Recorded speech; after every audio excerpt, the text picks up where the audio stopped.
À la gare d'Ottawa, la foule circule dans tous les sens. Seule l'itinérante est immobile, assise sur un banc.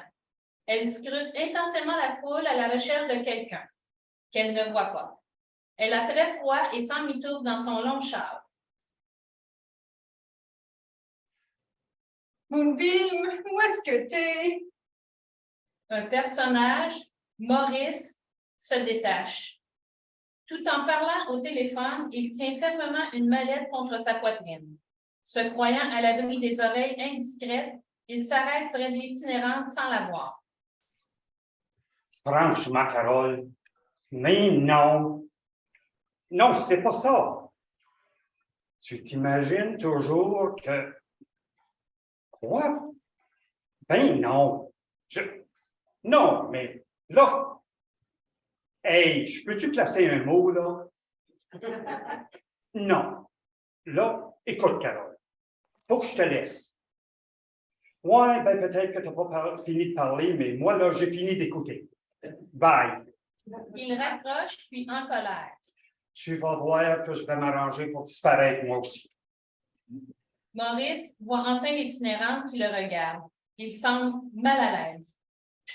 Pourquoi vous me regardez comme ça, vous? Mais je vous regarde pas. Je cherche Moonbeam. Moonbeam? Ben, c'est pas ici, Moonbeam. Avez-vous un billet?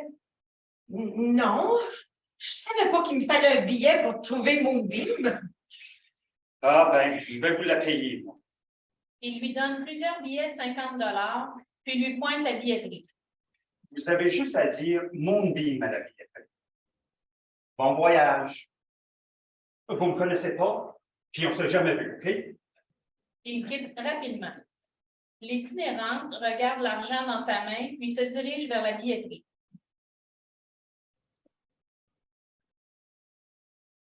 Un billet pour Moonbeam, s'il vous plaît. Elle le paie, on lui tend, elle le regarde avec étonnement. Moonbeam? Ça serait aussi simple que ça de te retrouver. Frenchy se détache de la foule. Hey, hey, Bee! T'as un billet? Où est-ce que tu t'en vas? Je sais pas. J'attendais Moonbeam. Moonbeam! Tu savais qu'elle ne reviendra pas. Elle pourrait revenir. Tu le sais pas, Frenchie. Elle a pris un one-way ticket pour quelque part. That's it. Non, il m'a donné de l'argent pour acheter un billet pour Moonbeam. Je savais pas qu'il y avait une ville qui s'appelle comme ça. Vas-tu y aller? Viendrais-tu avec moi? Frenchy n'a pas le temps de répondre. Les deux femmes se perdent de vue. Frenchy voit Joe au loin. Celui-ci boit, car il a 2 pieds croches. Il se met en file pour prendre le train. Frenchy s'approche de lui. Oh, mon beau Joe! Toujours à la gare, Frenchy. Te tiens-tu tranquille au moins? Ben oui, comme toujours. Oh, si c'est comme toujours, c'est pas rassurant. Non, non, je vais bien, sérieux. Ouais, sérieux, là? Oh oui. Puis toi, tu t'en vas? Juste un petit voyage. Tu vas? Je me rends à une compétition. C'est vrai? Tu vas participer? Non, juste pour voir. Oh, je veux y aller avec toi. Emmène-moi. Je te jure, Joe. Moi, me tenir tranquille. Oh ouais, Joe, please, come on. As-tu de l'argent pour ton billet? Ouais. Tu me les prêtes, puis je vais te remettre, OK? Oui. Joe est incrédule. Elle lui fait des mamours. Il finit par céder et par lui donner l'argent. Frenchy et Joe passent devant Normand qui regarde son téléphone. Normand hésite de composer un numéro, celui de son fils, Pierre. Il prend une grande inspiration pour se donner du courage. Allô, Pierre? Tu devrais l'avoir déjà appris. C'est vrai, j'ai quitté ta mère. Du moins pour l'instant. J'ai juste besoin de... Je sais pas comment me le dire, mais écoute, je suis chaud dans le train à Ottawa. On s'arrête à Toronto vers 2 heures cet après-midi. Veux-tu passer venir me voir?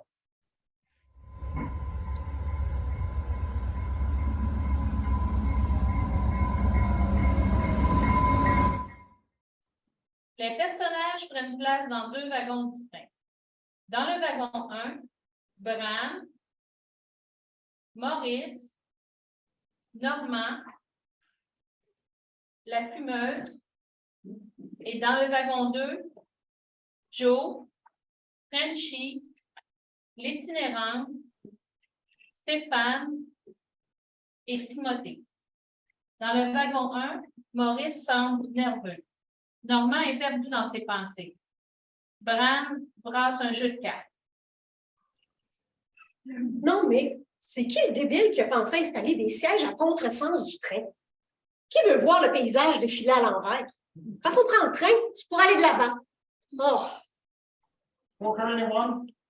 Dans le wagon 2, l'itinérante prend ses aises et s'étend sur un banc pour faire une sieste en poussant un soupir de satisfaction. Timothée joue au Pac-Man sur sa tablette. On entend la musique bien connue des adeptes de ce jeu. hey, toi, kid! Oui, toi! Peux-tu mettre tes écouteurs, tabarnak? Ton langage, Frenchie, ton langage. Ah non, mais ma vie est folle, moi, ben, ça, avec sa petite musique, là. Je peux quand même lui demander poliment, comme quel jeune. Donne-nous un break, veux-tu? Mets tes écouteurs, please! Timothée les regarde de travers sans rien dire et met ses écouteurs. Oh, si les yeux pouvaient être tués, on serait morts tous les deux. Gêné, Stéphane sourit.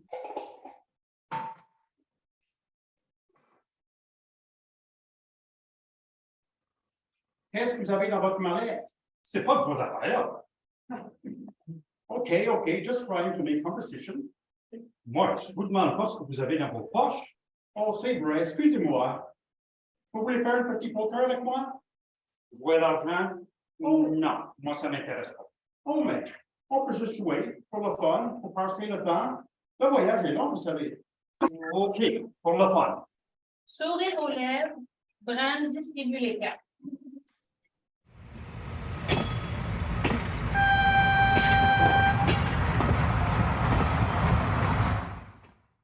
Le train arrive à la gare de Kingston.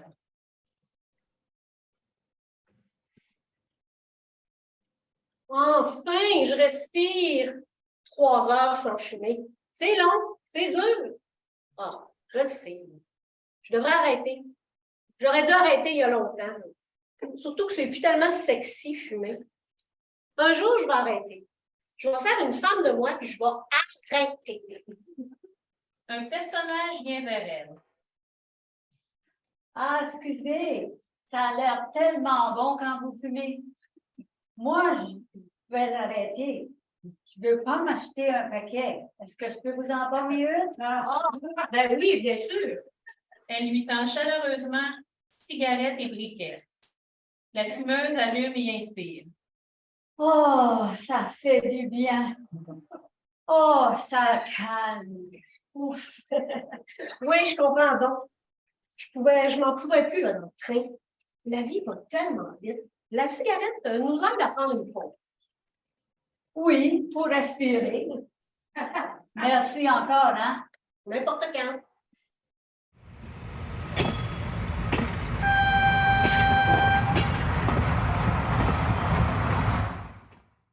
Le train repart, les fumeuses écrasent et se saluent et se séparent.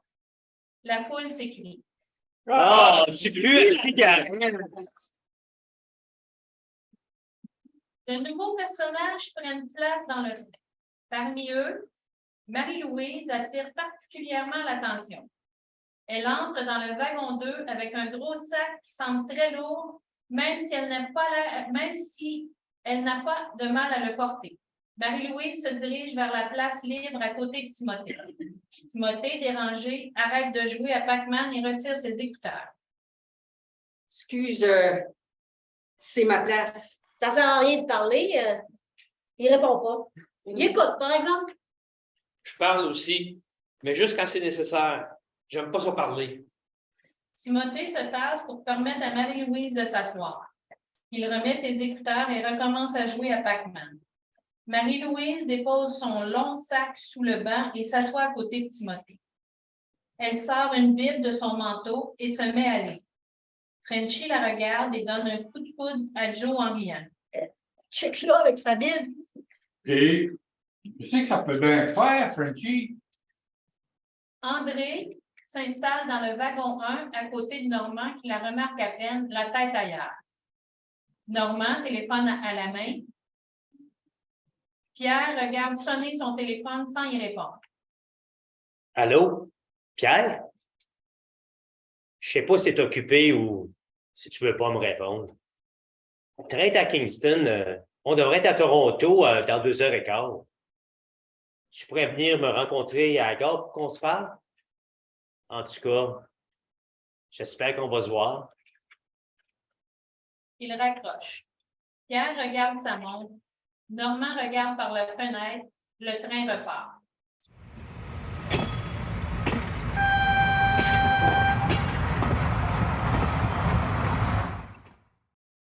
Bran et Maurice continuent de jouer au poker.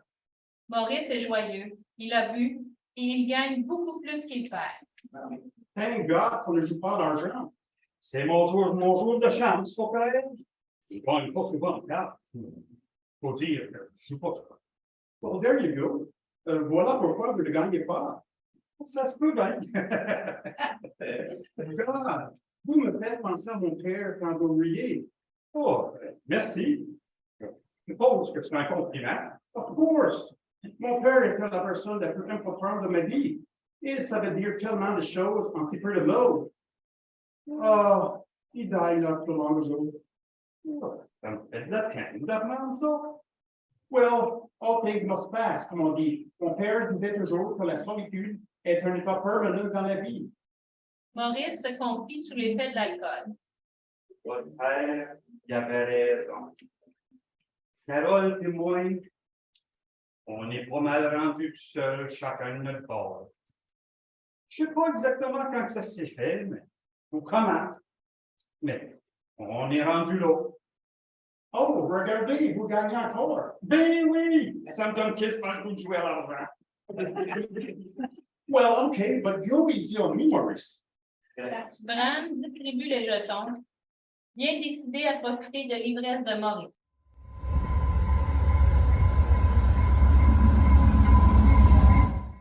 Le train arrive à Toronto.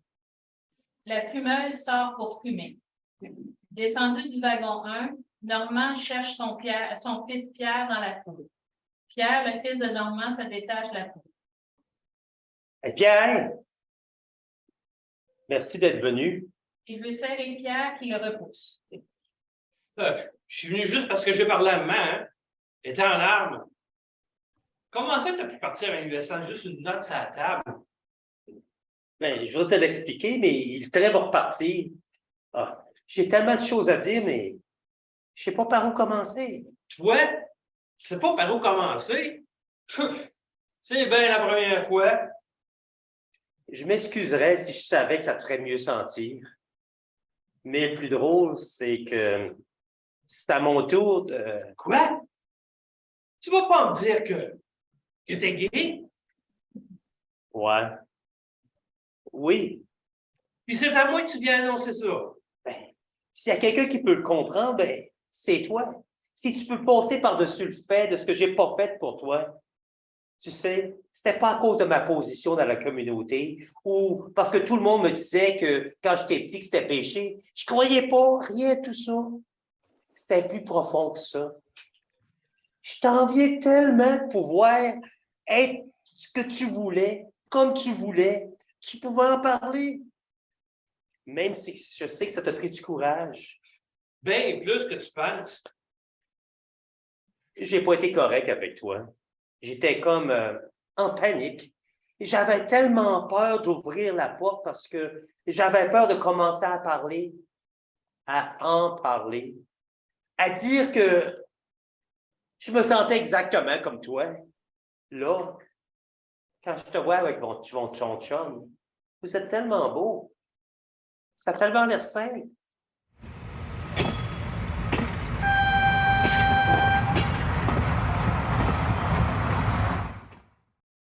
Le signal du départ est sonné. Pierre ne fait aucun mouvement vers Normand Il sent le froid entre eux. J'espère qu'on va se revoir. Pierre ne lui répond pas. Normand n'insiste plus, puis remonte dans le train. Fatima et Elsa, une jeune mère avec son bébé, montent dans le wagon. Un grand jeune homme, oncle Sam, s'installe aussi dans le wagon 2.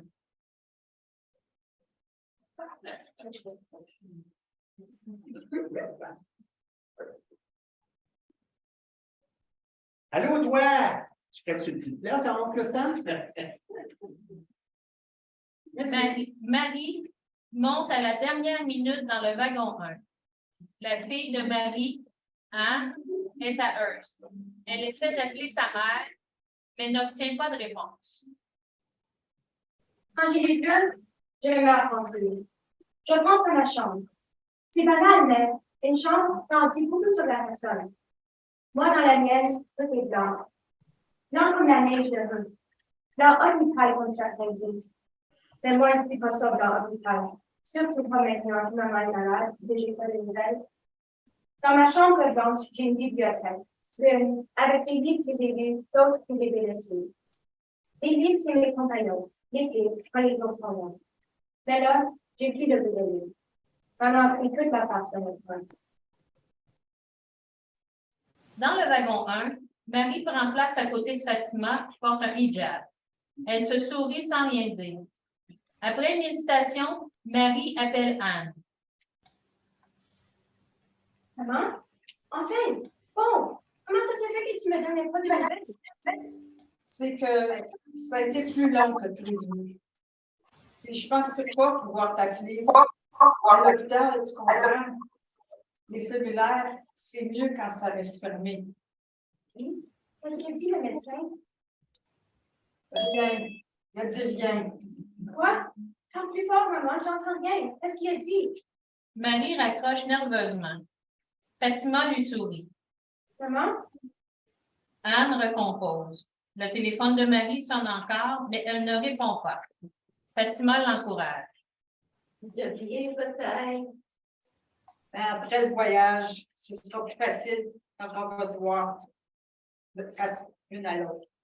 Fatima fait signe qu'elle comprend, mais détourne le regard. Dans le wagon 1, André est assise à côté de Normand qui a mis ses écouteurs pour écouter sa musique, les yeux dans le vide. André se lève et se dirige vers Fatima. Excusez-moi, je pense qu'on se connaît. Fatima, n'est-ce pas? Vous vous souvenez de moi? Mais oui, André, je ne pouvais jamais vous oublier. Après ce que vous avez fait pour tout quand ma famille est arrivée au pays. Comment allez-vous? Bien. J'ai pris un nouveau travail. Éducatrice en petite enfance. Oh, quelle chance! Oui. Ça n'a pas l'air de vous emballer? Oui, mais c'est qu'à Kingston, la vie n'est pas facile pour les enfants de militaires qui reviennent du front. Ils sont parfois incontrôlables, intenables même. Je n'ai jamais vu des enfants en si bas âge avec de si gros problèmes. Ils voient beaucoup de violence à la maison. Ils se demandent pourquoi maman a lancé des choses sur le mur. Ils ne comprennent pas. C'est difficile à comprendre, en effet. Quand les parents sont au fond, les enfants se demandent pourquoi papa et maman sont partis. Ils ont peur qu'ils ne reviendront pas. Et quand les parents reviennent, les enfants sont si heureux. Les parents ne sont pas vraiment revenus. Leur esprit est resté là-bas. Les mariages brisent. Les enfants ne devraient pas vivre des choses comme celle-là. Jamais. Surtout qu'ils reproduisent ce qu'ils voient, ce qu'ils vivent. On a une salle spéciale où ils peuvent aller frapper des matelas sur les murs, au lieu de frapper les autres enfants, les adultes. C'est pas facile à leur âge d'avoir de la peine et de ne pas voir la fin de leur peine. C'est même pas facile à notre âge. Dans ma classe, quand l'enfant est fâché, je lui dis, j'irai pas vers toi. J'irai pas essayer de consoler. Tu es fâché, puis tu as le droit. C'est pas le fun que j'aille te parler quand tu es fâché. Quand tu seras prêt à me parler, Viens allumer le petit cœur lumineux. C'est un bon truc, ça. Quand l'enfant vient me parler, je lui dis, c'est vrai que c'est plate, c'est arrivé. Pourquoi choisir ça? Ces enfants-là sont chanceux de vous avoir trouvé sur leur route. Amanda, au comptoir de la Saint-Vincent-de-Paul. J'ai fait la cacher autant que je peux, mais je peux pas. Puis ça n'a pas de sens parce que c'est impossible de la cacher. Chaque fois que je me regarde dans le miroir, je la vois. Et pourtant, je m'arrange pour me regarder dans le miroir et tout ça comme on est. Au cas où vous ne l'auriez pas remarqué, j'ai une bosse dans le dos. Bon, puis évidemment, si je n'avais pas cette bosse-là, je serais plus grande. Hein? Puis si c'est plus facile quand on est grand, ben peut-être qu'on dirait que c'est plus facile quand on est petit. Évidemment, ça dépend toujours du point de vue. Il faut admettre que quand tu es petit, les gens pensent souvent que tu es patient. On est toujours là dans la vie, dans ma vie. Elle est toujours là, là-bas, dans ma vie. Pour dormir, pour m'habiller, pour comment les gens me perçoivent. Moi, quand j'étais plus jeune, les gars me regardaient pas comme les autres filles. J'avais de quoi de plus. Il y en avait qui venaient de moi. Je voyais bien le regard des gens sur moi. J'ai fini par plus aller à l'école parce qu'évidemment, je n'aimais pas comment les gens me regardaient. Puis j'aimais mieux rester chez nous, finalement. À cause de ma bosse, j'ai jamais connu l'amour. Je regarde mon show à la télévision pour voir comment ça peut être pour moi. Le mois passé, j'ai été embauchée à Saint-Vincent-de-Paul. Imaginez-vous, là, j'en vois des plus misérables que moi. Je trouve ça formidable. C'est tellement bon que l'horaire. Puis, il y a toutes sortes d'affaires dans les contenants. Je vois les affaires des gens, je fouille dans leurs affaires, leurs vaisselle, leurs draps, leurs serviettes, tout. C'est comme si je vis un peu de leur vie en touchant leurs affaires. C'est comme si je vis leur vie passe devant moi. Des fois, je regarde, puis je me dis, oui, je suis pas si pire que ça, finalement. Ma mère m'avait baptisé Amanda parce qu'elle disait que j'avais un gros teint d'amande. Puis c'est fin, une amande. Ça me fait du bien, ce nom-là. J'ai une job, puis j'aide le monde. Dans le wagon 1, Fatima, Marie et André poursuivent leur conversation. Je ne peux pas vous dire que ça veut dire l'école. De pouvoir aller à l'école. J'en pleure encore. Oui, de joie. Des larmes de joie. Souvent dans mon pays d'avant, la plupart des parents pouvaient seulement payer l'école pour un enfant. Moi, c'est parce que j'étais fille unique que j'ai eu la chance d'aller. J'ai eu 2 enfants, un garçon et une fille, et je suis heureuse de les avoir. Mais dans mon pays, je devais me résigner. Seul mon Rachid allait pouvoir étudier. Il était le plus vieux et évidemment, c'est un garçon. J'étais triste de penser que ma belle Carla n'aurait pas cette chance. Puis il y a eu la guerre et nous sommes réfugiés ici. Et l'autre jour, j'ai reconduit ma fille à son école pour la première fois. J'ai pleuré de joie en voyant toutes ces possibilités qui s'offrent à elle. Elle a un droit d'aller à l'école ici. Même si c'est une fille, sa vie sera différente. Je pleure parce que Carla ne sera jamais ignorant des choses, des autres. Après l'exil et le déplacement, après la guerre, elle va pouvoir s'ouvrir au monde, découvrir de nouveaux territoires où il y a de la liberté. C'est vrai que l'école ouvre des portes, mais parfois, il y a d'autres obstacles qui nous empêchent de choisir ce que l'on veut. Par exemple, je voulais être peintre. Mais mon père m'a dit, c'est pas ma fille qui va crever de faim, c'est la rue des trésors. Mais tu ne regrettes pas d'être devenue enseignante, Marie? Non, non, non. Quand je suis devant mes élèves, c'est l'extase. C'est comme si je fais mon propre show. Non, c'est pas ça qui me fait de la peine. C'est grave ce que t'a dit le médecin. Marie les regarde sans répondre. André pousse le cœur lumineux vers Marie. Dans le wagon 2, Joe et l'itinérante se sont endormis. Oncle Sam cogne des clous. Stéphane se tortille dans son siège à la recherche d'une position confortable. Frenchy est angoissée. Une junkie en manque, quoi. Hey, c'est quoi ton problème? T'arrêtes pas de gigoter puis ça m'énerve. Ben, qu'est-ce que je fasse? J'ai mal à l'épaule. Ben, endure! Ah, excuse, là, c'est pas toi, c'est sorti tout croche. Je m'en vais voir ma famille. Avant, j'allais en autobus, mais je ne pouvais pas endurer la douleur, tellement que je n'allais même plus les voir. J'ai décidé d'essayer le train, j'espérais que ça soit plus confortable, mais je ne suis pas fait pour rester assis bien longtemps dans le table. C'est quoi le problème avec ton épaule? J'ai eu un accident, je marchais à la rue, puis un auto m'a accroché. Le chauffeur ne m'avait pas vu. Je l'ai volé, je suis tombé sur mon épaule, puis j'ai de la misère avec depuis ce temps-là. En fait, ça fait tellement longtemps que je suis rendu habitué, puis je suis bien comme ça, je l'endure, mon mal. Une fois de temps en temps, je vais voir le médecin chaque fois, il me donne des pilules, mais j'en prends pas. Ou en tout cas, pas souvent. J'aime pas ça, les pilules. J'en prends quand il est humide. C'est vraiment là que ça me dérange le plus. J'en prends juste quand j'en ai besoin. Juste quand ça fait trop mal, mais c'est juste le fun de les avoir, les pilules, de savoir que j'en ai comme ça, si j'en ai besoin. Je peux en prendre. Mais en même temps, pas les prendre. C'est le fun. C'est comme dire, regarde, tu sais, je suis plus fort, je suis capable d'endurer, capable de survivre comme je suis plus fort que mon corps. Tu sais, puis, Relax, là. Tu devrais peut-être en prendre une. je parlais vite, hein? Je parlais beaucoup. Ça m'arrive quand ça fait longtemps que je n'ai pas parlé. Qu'est-ce que t'as comme pilule? Du fentanyl? Non, quand même pas. Mais il y a toutes sortes d'affaires, là. Todine, hydrocodone, oxycodone. Je te prendrais une coupe d'oxycodone. Mal quelque part. Oui, j'ai mal. J'ai bien mal. Mais une coupe, c'est pas à dose recommandée.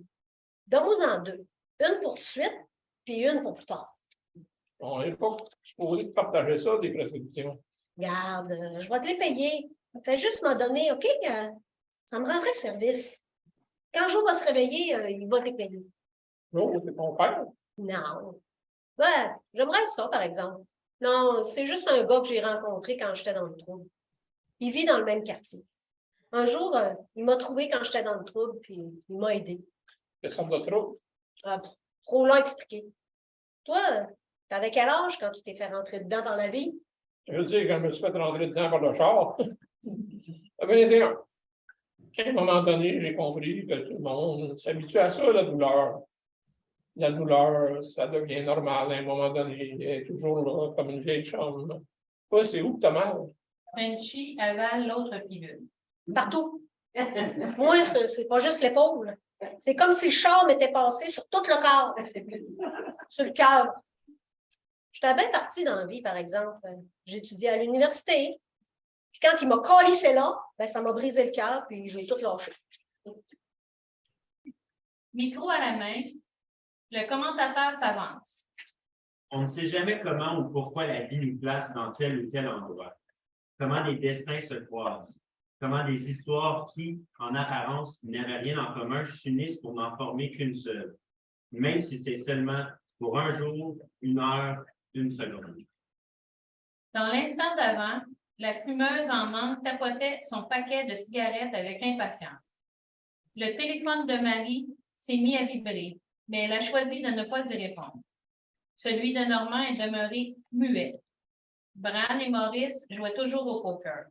Maurice était de plus en plus sous et perdait tout le temps. Elsa allaitait son bébé et Fatima lui souriait. Dans le wagon 2, l'itinérante et Joe ronflaient. Oncle Sam dormait aussi. Frenchy massait l'épaule de Stéphane qui cherchait toujours une position confortable. Marie-Louise lisait toujours la Bible et Timothée était toujours branché sur Pac-Man.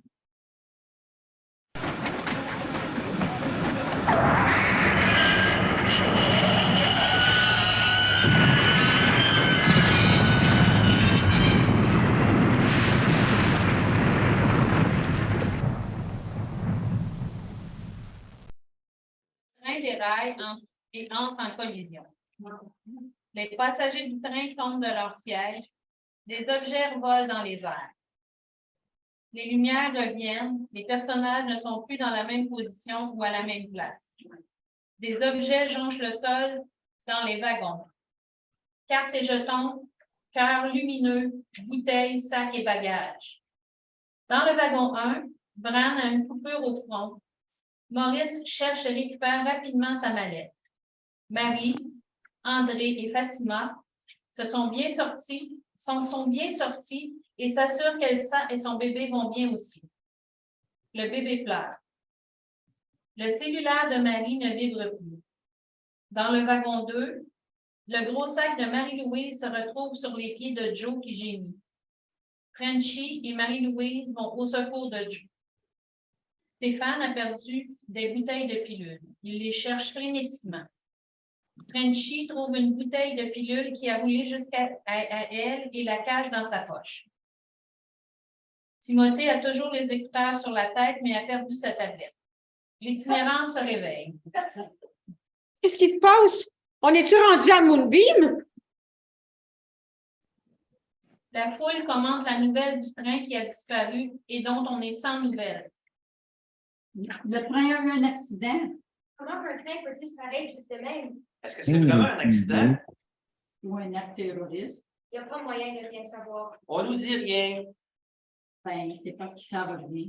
T'es bien naïf de croire ça, toi. Ben, encore une théorie du complot. Maman? Faire! Oh, tes pauvres gens. Ils savent même pas où ça s'est passé. Il paraît que c'est la tempête parfaite. Il paraît que c'est dans une vallée. Avec le brouillard, on voit bien même des airs. Les communications sont coupées. Puis le temps est mauvais. Ils vont envoyer des hélicoptères aussitôt qu'ils peuvent décoller. On sait-tu s'il y a des morts? Ben non. On sait rien. On ne dit rien. Dans le wagon 1, les personnages retrouvent leur esprit. Oh, ma tête, je suis coupé. André vient au secours de Bran. Elle lui bande la tête avec un morceau de tissu déchiré d'un vêtement. Voyez-vous quelque chose dehors? De la fumée? Ou c'est peut-être la brume? On dirait que notre wagon campe par en avant. Entendez-vous de quoi? Non. Rien. Plus un beau silence. J'aimerais mieux entendre des cris. Mon téléphone est mort. Non, c'est mort. La porte du wagon, s'ouvre-tu? Non, elle est coincée. Chut, on est enfermé ici. Qu'est-ce qu'on fait? On ne bouge pas. Vous croyez? Oui, on est à l'abri ici. On devrait attendre des secours. Mais si le train saute. Notre wagon est loin de la locomotive. OK, bonne idée. On attend les secours. Moi, je veux sortir ou j'en fume une dans le wagon. Ben, donnez-vous, là. Pas avec un bébé autour, quand même. Dans le wagon 2, On est où, là? Fuck. C'est-tu grave? On est où? On est fucking nowhere. Joe, es-tu correct? Oh, mes pieds! Hey, qu'est-ce qu'il y avait dans ce sac-là? Bon. On va regarder ce qu'il y a là-dedans avec Oncle Sam. Parce qu'il faut bien ramasser ça, toutes les petites affaires qui traînaient. Parce que tu sais, Oncle Sam, il n'aime pas bien ça, les petites affaires. Puis les gros sacs qui traînent à terre. On ne sait jamais qui Pipi va lui mettre une bombe artisanale dans ce gros sac-là. On regarde donc qu'est-ce qu'Oncle Sam a trouvé dans le sac. T'as essayé de cacher ça, Oncle Sam? Oh, ben, toi, Matt, oui. Regarde, dis donc, il y avait quel âge du corps. il sort une carabine du sac de Marie-Louise. Tu voulais vraiment cacher ça à Oncle Sam? Non, mais t'es qui, toi, là, pour fouiller dans mon sac? Ben, moi, c'est Oncle Sam. Ben, pas mon vrai nom, c'est juste mon nom de scène. Je suis un comique qui fait des imitations d'Oncle George, mais avec le nom d'Oncle Sam. C'est Uncle Sam. T'as pas dessus? Marie-Louise n'a pas l'air de la poignée et reprend son sac. Hey, ça va faire le comique, là. Sérieusement, qu'est-ce qu'on fait? Moi, je dis qu'on ne bouge pas, on devrait attendre les secours. Quel secours! Faut qu'on se débrouille! Moi, j'étouffe, je veux sortir. La porte s'ouvre pas. Hey, je vais l'ouvrir, moi. Il faut qu'on sache ce qui se passe. Ah, ben d'accord. Hey, on peut pas rester pris dans le wagon. S'il fallait que le train prenne en feu. Hey, tassez-vous. Qu'est-ce que j'allais faire? Je vais péter la fenêtre avec ma brique chanceuse. Vous voyagez avec une brique, vous? Ben oui. Je suis une bricoleuse, moi, dans la vie. Cette brique-là, elle vient de ma première job. Je l'ai toujours avec moi. Attention, je tire. Tout le monde se protège, elle lance sa brique. Ça n'a pas marché. Oh, la vitre, elle doit être blindée.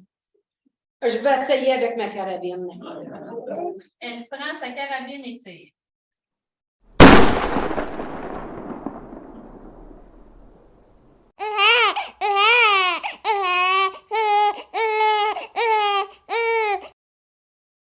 Avez-vous entendu? C'était un coup de feu, ça. Venez de côté. C'est bien ce que je pensais. Un fou est monté dans le train avec un gun. On va tous mourir.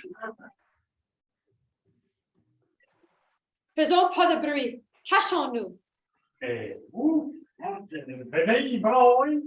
Qu'est-ce que vous voulez que je fasse? Que j'y mette un oreiller dans la bouche? Calmons-nous, calmons-nous. Il y a une femme à la porte. Elle nous fait signe. Elle a une carabine! Prudemment, Marie se dirige vers Marie-Louise qui lui fait des signes pour la rassurer. Oui, d'accord. Qu'est-ce qu'elle a dit? Elle nous a dit de nous rendre à l'autre bout du wagon. Venez. Elle va faire feu sur la serrure de la porte pour qu'on puisse l'ouvrir.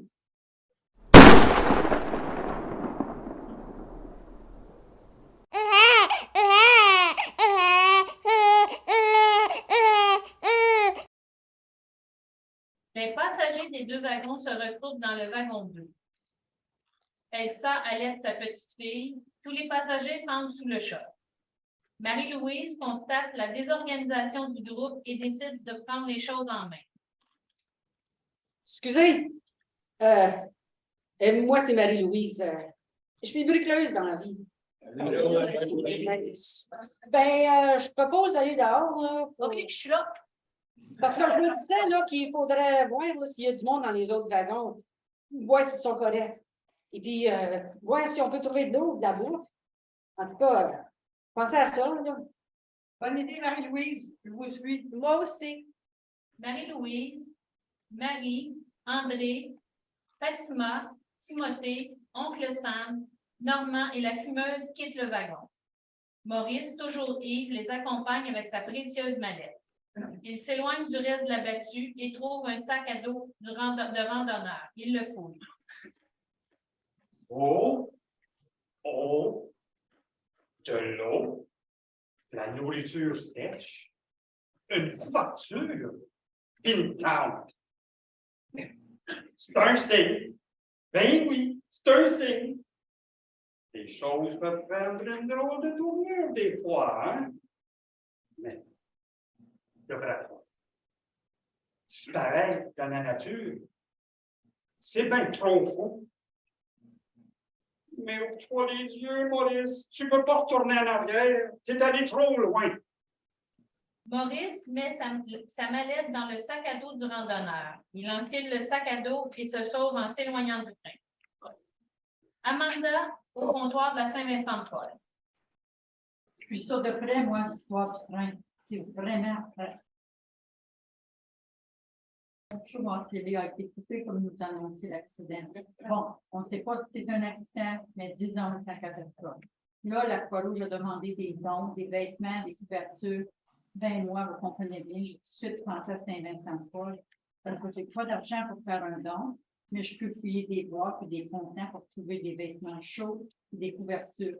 J'en ai déjà trouvé pas mal. Je vais continuer à fouiller cette nuit.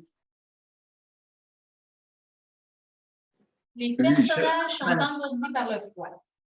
Esti qui fait prête! Je pensais jamais que je gênerais autant dans un train que dans la rue.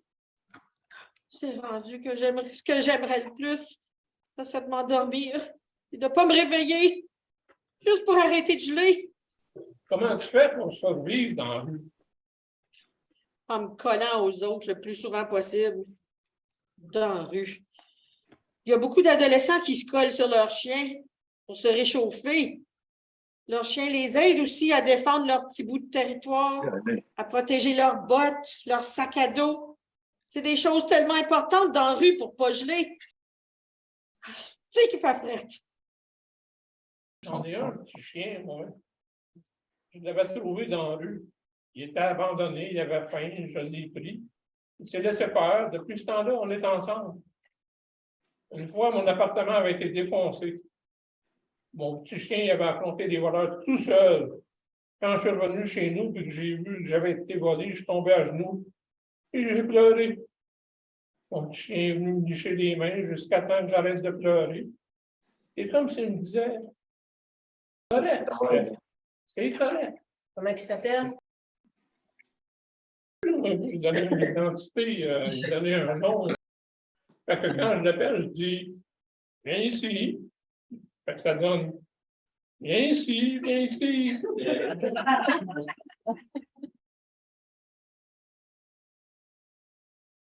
Entre chien et loup, la battue revient.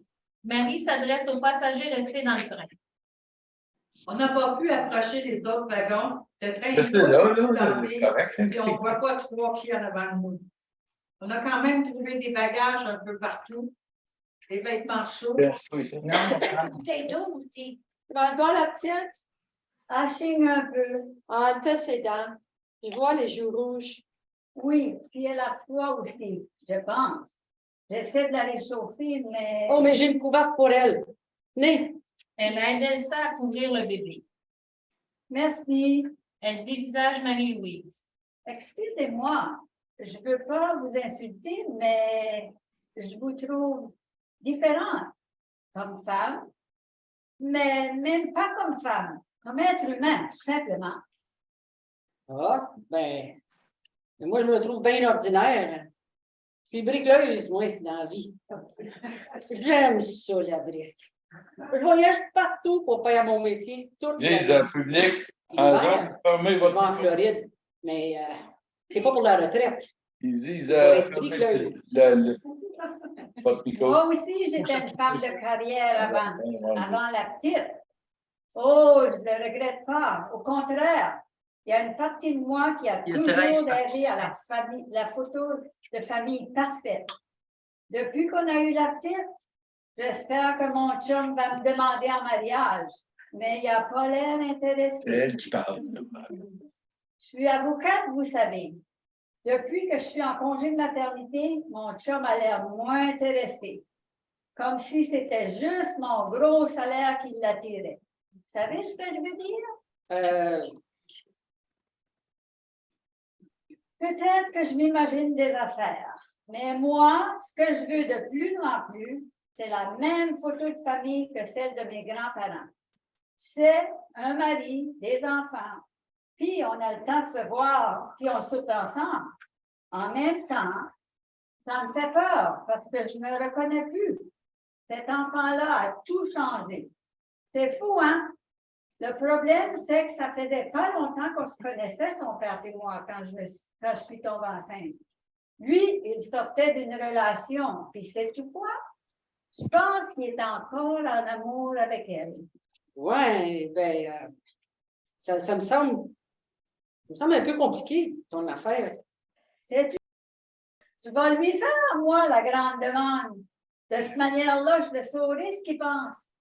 Si ça le fait fuir, ben, je trouverai un autre gars pour ma photo de famille. On aura une famille reconstituée, c'est tout. Le monde change, les photos de famille, puis les arbres généalogiques aussi. Ben, je ne sais pas quoi te dire.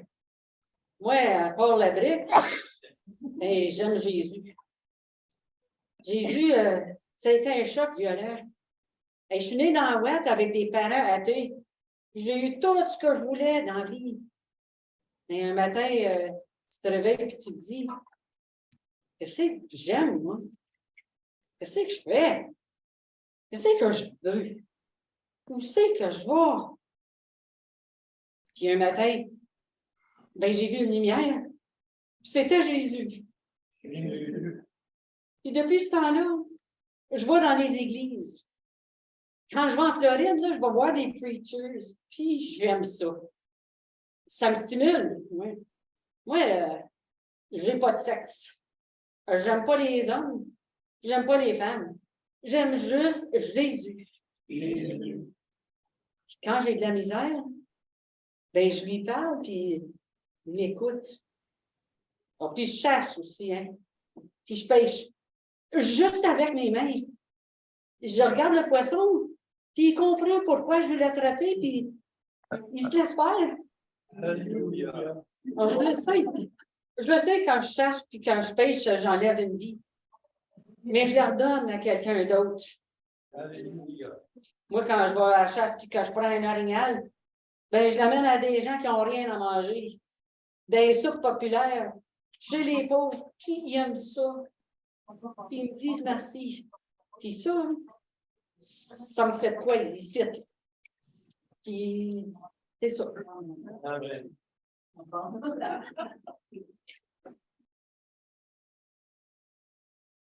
C'est beau d'avoir la foi.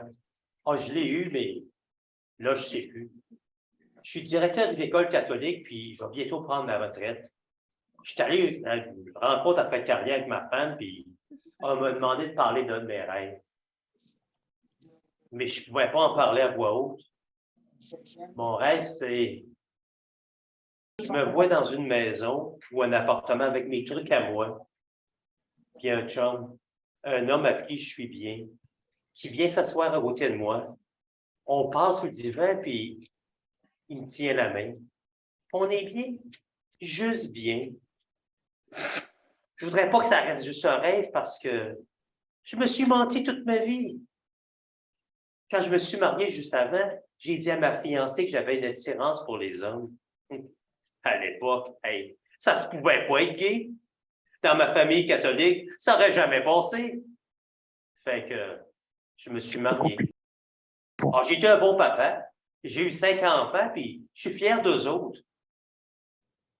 Mais plus ça avançait, plus j'étouffais avec la routine, le quotidien, avec les « il faut que je dois », on est obligé de qui prenait le dessus. Je me suis perdu, moi, là-dedans. Depuis 10 ans, ma femme puis moi, on fait chambre à part. Tout me fatiguait dans notre couple. Quand on recevait des amis, il fallait que la serviette soit qu'elle soit placée à telle place. Il y avait une telle façon d'essuyer les verres. Je n'étais plus capable.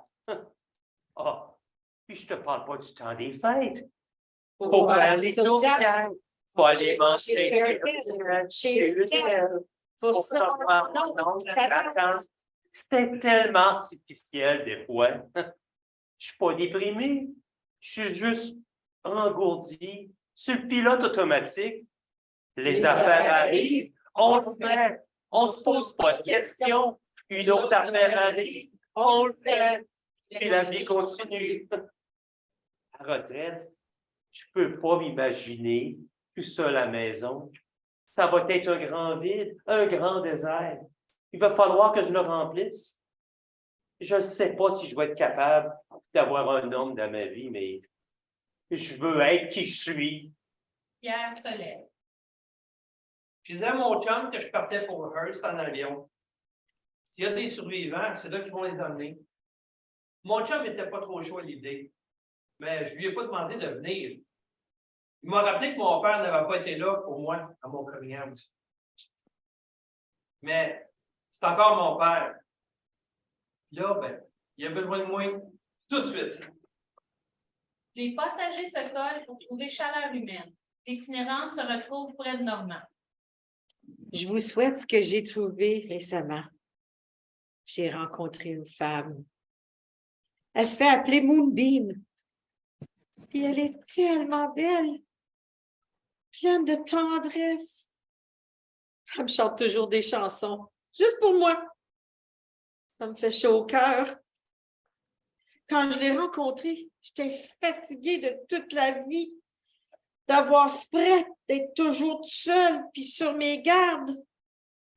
Ça faisait longtemps que je n'avais pas dormi. Elle est venue me retrouver, puis on a passé toute la journée ensemble. Il n'y a pas eu de grandes explications. On avait juste besoin d'être ensemble. Pour moi, c'était comme si on avait toujours été ensemble.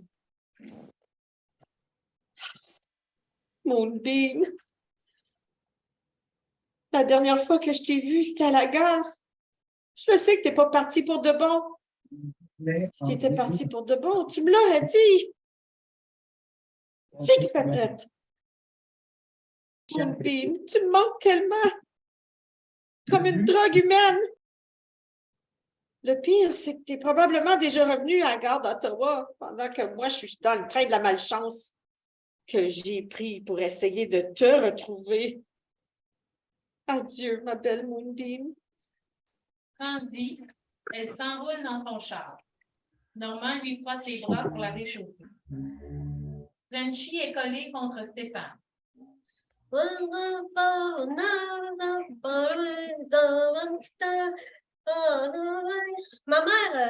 grand-mère écoutait tout le temps les reruns de Mary Tyler Show. Je suis restée 2 ans chez eux pendant un bout de temps parce que ma mère, puis laisse faire, je ne veux pas en parler.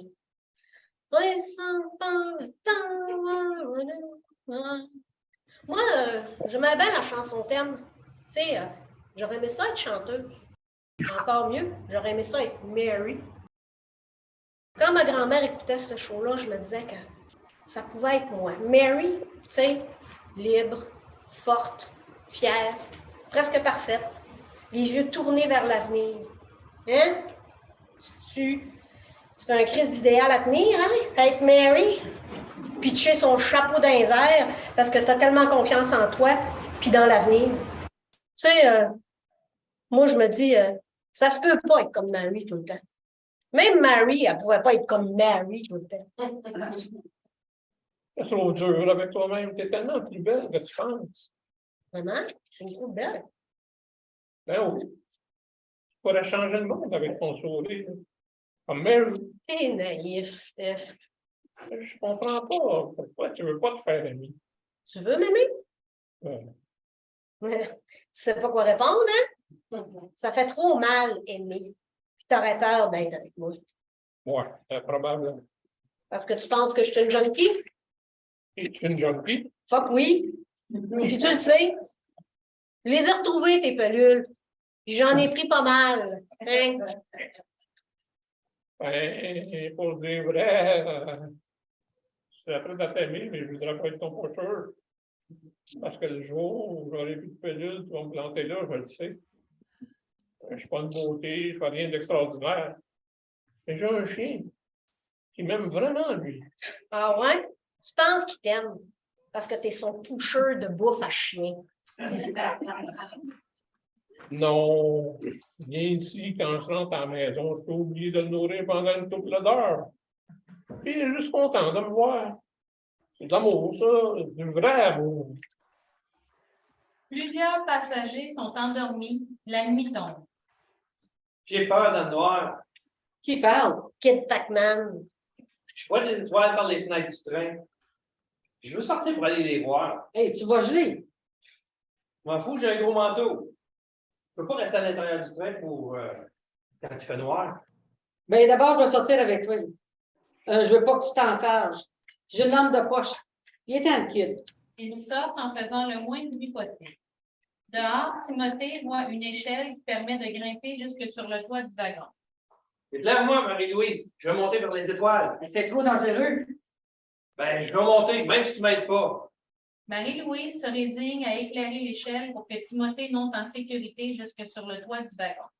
Intriguée, Marie-Louise décide de monter à son tour. Tous les deux regardent les étoiles. Wow! C'est tellement beau. Tellement plus beau que dans ma chambre. Tu sais, il y a des choses qui ne se disent pas en plein jour aux gens normaux. Mais là, il fait noir. Il fait froid. Puis toi, c'est bizarre. Tu trouves? Ben, peut-être. Ben, en tout cas, tu n'es pas comme les autres. Timothée renifle dans le froid puis décide de se confier, les yeux toujours fixés sur les étoiles. La semaine passée, à l'école, ils m'ont enfermé dans un casier. Il faisait noir. J'avais peur. Il y avait des étoiles, il n'y avait pas d'étoiles. J'ai cogné, j'ai crié. Quand j'ai entendu des rires, j'ai arrêté de crier, puis je me suis fermé. Le silence a duré un bon bout de temps. J'ai fini par demander de l'aide en espérant que. Puis une chance que c'est un prof qui m'a entendu. Il m'a libéré avant de partir pour sa fin de semaine. Tantôt, quand tu as parlé que tu avais vu la lumière, j'ai tellement aimé ça. Moi, je ne me sens pas bien en noir. Je ne suis pas capable d'endurer le silence. Pac-Man, j'aime ça. Je suis pas bon, là, mais ça ne me dérange pas de recommencer quand je me fais manger. J'ai une vie neuve à chaque fois, avec 3 chances de réussir. Et tes parents sont où, là? Mes parents sont à la maison. Je me suis sauvé avec l'argent. Je me suis sauvé dans le train avec l'argent que j'ai eu pour ma fête. Je ne peux pas parler de l'affaire du casier de mes parents. Ça leur ferait trop de peine. La seule place où je peux oublier ce qui se passe à l'école, c'est dans ma chambre. Il y a des étoiles qui brillent au plafond pendant la nuit. Ça me fait rêver. Puis moi, mais ici, les étoiles, c'est 1000 fois plus beau. Même s'il fait froid. Bran et Joe discutent de choses profondes. Frenchy les écoute sans qu'ils ne s'en rendent compte. C'est dans le noir qu'on pose les vraies questions. I live the nightlife. Je réussis très bien dans mon milieu des wheelers and dealers, mais c'est pas ce que je cherche. Mais quoi d'abord? Je suis en quête de sens. Je cherche pourquoi je vis la nuit. Je cherche pourquoi je veux toujours gagner. Pourquoi je cherche jamais l'amour.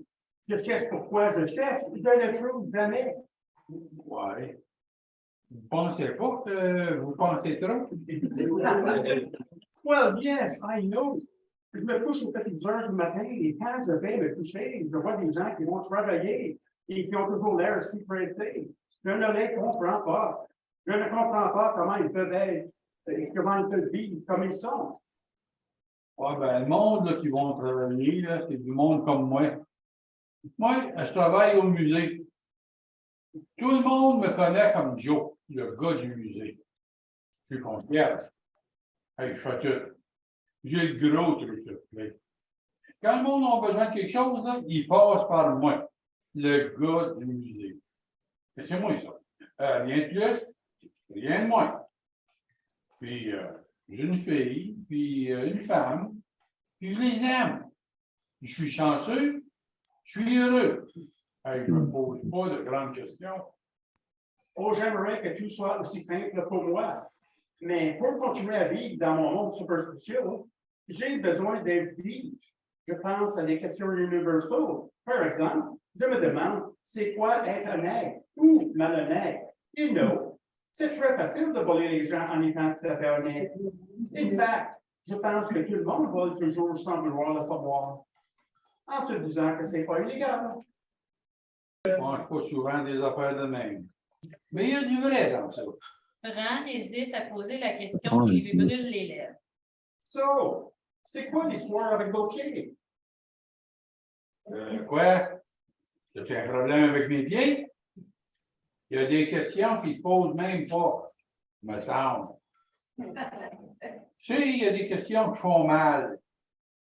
Ben, mes pieds, je ne veux pas. Oh, je suis désolé. C'est ma blessure. La voix de Frenchy s'élève dans le noir. Ouais, mais tu dis toujours qu'il faut parler de ça, les blessures. Puis parler des rêves aussi. Hein, Joe? Toi, ton marathon, tu vas-tu courir un jour? Arrête, Frenchy. Oh, vous allez courir le marathon? Mécontent, Joe toise Frenchy du regard. Il se sent obligé de s'expliquer maintenant. Ouais. Puis je suis né avec 2 pieds croches. Mes parents n'ont jamais voulu que ça m'empêche de faire quoi que ce soit. C'est mes parents qui m'ont fait comprendre que c'est important d'avoir au moins un rêve. Même mon rêve de courir le marathon, peut-être que je ne le réaliserai jamais. Mais l'important, c'est juste de l'avoir. Moi, courir le marathon national, Moi, le courir, puis moi, le gagner. La première lueur du jour apparaît. Well, maybe you're right. C'est là qu'elle me manque. A dream. Quand je parlais à Maurice, oh, by the way, where's Maurice? Maurice? C'est ça. Well, you know, the man with the suitcase. Oui, celui qui m'a payé mon billet. Il était dans le wagon. I haven't seen him for a while. Les nouvelles se multiplient. Les recherches sont intensifiées au début de l'accident. Plus de nouvelles à notre prochain bulletin. Anne se bouche les oreilles. Le jour commence à se lever. Il faut dormir de la nuit. Il y a trop de bruit dehors. Tout le monde parle juste du train. Partout. Dans les rues, les réseaux sociaux, les rumeurs et de vérités, les suppositions. Partout. Mais quand tu connais quelqu'un dans la catastrophe, c'est pas pareil. Tu n'as pas le goût d'en parler ou de les entendre, des rumeurs et de mes vérités. J'ai besoin d'un espace blanc pour penser. La chambre. Maman, je peux commencer à faire tellement fort à partir de la chambre de ce bon enfant, OK? OK, go. Je suis dans ma chambre blanche, dans une maison jaune, entourée d'une forêt verte, avec des conifères à perte de vue. Ils ne tapent pas leur couleur quand l'hiver arrive. Ils restent graves, droits et fiers devant cette saison froide et longue et dure et belle. Durant cette saison qui règne ici. C'est la seule saison ici, en fait. On est engloutis dans la nuit. Une seule saison, blanche pour la fin. Maman, t'es où? Dans la petite bain? Maman, non, pas su. Il faut au pied. Winter is coming. Marie se réveille en frissonnant. Elle regarde affectueusement le groupe autour d'elle. Elle voit la fumeuse qui se lève et sort du wagon pour aller fumer. Marie la rejoint. Tiens, la championne des droits des non-fumeurs. Vous n'allez pas m'interdire de fumer dehors, quand même? Non, non. En fait, vous allez peut-être trouver ça drôle, mais je vous en prendrai une. Oh. Ben oui. Puis dans les circonstances, on pourrait bien se tutoyer. OK. Je savais pas que tu fumais. Oh, je fume plus. J'ai déjà fumé. Puis j'aimais vraiment ça. J'ai arrêté quand j'ai fondé ma famille. Ouais. Ça fait tellement souvent que j'essaie d'arrêter. Ma belle-sœur n'arrête pas de me dire que je suis faible, que je pourrais remplacer la cigarette par quelque chose d'autre, comme le café. Le café? Ben non. C'est trop bon ensemble, le café et la cigarette. Mais hein? Ça serait assez bon, un café long? Oh que oui. Elle grelotte et piétine sur place pour se réchauffer. Elle fume en silence, ne sachant trop quoi se dire, comme si elle n'avait que la cigarette en commun. Au bout d'un temps, la fumeuse brise le silence. Fait que ça te prenait une catastrophe pour venir en fumer une avec moi dans le fret?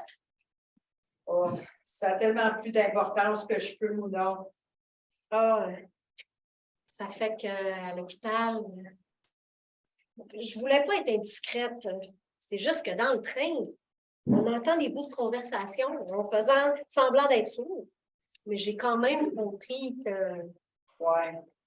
Elle aspire la fumée en silence. Marie regarde sa cigarette. Ma fille me tuerait si elle me voyait fumer. Non, je pense pas. Marie écrase sa cigarette et acquiesce. Non, je pense pas, moi non plus. J'ai mal choisi mon mot. Mais pas la compagnie quand même. Merci, hein? N'importe quand. Marie trouve du papier et un stylo. Elle écrit un mot d'adieu à Anne. Les autres passagers se joignent à elle pour lire la lettre et s'en approprier des passages. J'ai pensé t'écrire parce que j'en ai peut-être plus pour longtemps. On attend encore des secours. On ne sait toujours pas où on est. On essaie de s'entraider.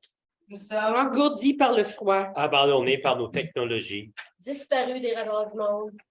Mais nous sommes Solidaire. Moi, tu le sais, je n'ai jamais été tranquille.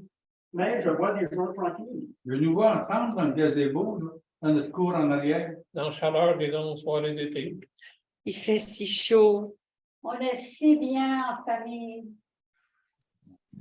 Je tiens à l'écrire ou pas ou non, on ne survivrait pas. Il fait froid, ma belle. Mes doigts gèlent. Le jour nouveau se lève.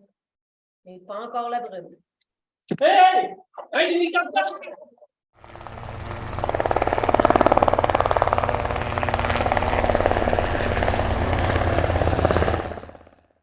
Les personnages regardent par la fenêtre du train, scrutent l'horizon, sautent de joie, sortent du train, font de grands signes de main pour attirer l'attention de l'hélicoptère. Le bruit d'hélicoptère est de plus en plus fort. Flash de lumière intense sur les personnages et noir. Quand l'éclairage revient, les personnages ont été rescapés. Ils sont à Hearst parmi la foule venue les attendre ou les retrouver. Retrouvailles chaleureuses, Normand retrouve Pierre venu de Toronto. Marie présente à Anne, André, Elsa, Fatima et la fumeuse. Marie embrasse Anne qui la renifle avec surprise et dégoût. T'as fumé, maman? Marie sourit d'un air coupable. Bran est entouré par des journalistes et répond à leurs questions. Maurice Brelan, un fondeur. Wow! Oh, oui, il était dans le train, no doubt about it. J'ai joué au poker avec lui. Non, il n'était pas mort après l'accident, je l'ai même parlé. Je pense qu'il a dû s'enfuir dans les bois. Les voyageurs du train font leur adieu. Je vais me rendre jusqu'à Moonbeam. On me dit que d'ici, c'est pas très loin. Il paraît même qu'il y a une soucoupe volante là-bas. Saute dedans pour la retrouver dans Moonbeam. Ben oui. Bonne route, Frenchie. L'itinérante s'en va. Frenchie se tourne vers Stéphane. Hey, Steph, t'es vraiment un bon gars. On va se revoir? Ouais, peut-être. Tu t'en vas avec Joe? Réalise son rêve. Je veux bien voir ça. Stéphane la regarde partir vers Joe qui l'attend. Tous les personnages se saluent à distance, avant de reprendre chacun et chacune le chemin de leur destin interrompu. Ils se fondent anonymement dans la foule. Marie-Louise reprend son sac et s'en va à son tour. Sans qu'elle s'en aperçoive, Timothée la regarde de loin et décide de la suivre.